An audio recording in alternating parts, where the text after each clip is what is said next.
there would need to be some distinction between whether the business entity is an LLC, a limited liability company, versus a professional limited liability company or a professional corporation. If it's the latter and not the former, clearly non-professionals cannot own those PLLCs or PCs. But that does not mean that a group of investors cannot form an LLC and then employ doctors at that clinic. Number one, there's nothing that insulates that individual or any other individual from criminal liability if they are in fact engaged in the overprescribing, if they are engaged in actually a business practice and employing individuals and operating what we would term a pill mill. The fact that they are insulated, that you have an LLC that owns a PLLC, if that's what you're describing, does not insulate that person at the LLC level. So they can create all the layers they want.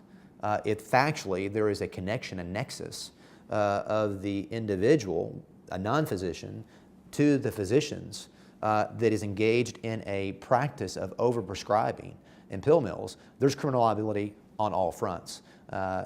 Which is different than civil liability, okay? And so a lot of times these entities are created to insulate from a civil liability, limited liability companies, that's the very description of what they are, but that does not affect at all the prosecution around distribution of controlled dangerous substances, which is what we're talking about with pill mills. In fact, I would tell you that in some respects, the very existence of a non-physician engaged in a close relationship with that type of clinic is a telltale sign, to your description, of what? A pill mill. And from an investigatory standpoint, we would target those kinds of investigations because of that very relationship from a criminal perspective.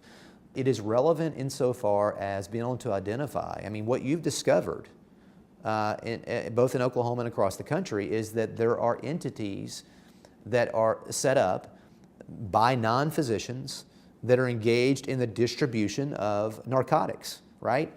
And that is entirely relevant to whether the state should look at those as being susceptible to being a pill mill. So it is very relevant factually. It's very relevant from an investigatory standpoint. But from a limitation on a prosecutor to charge for distribution of CDS, it doesn't matter at all.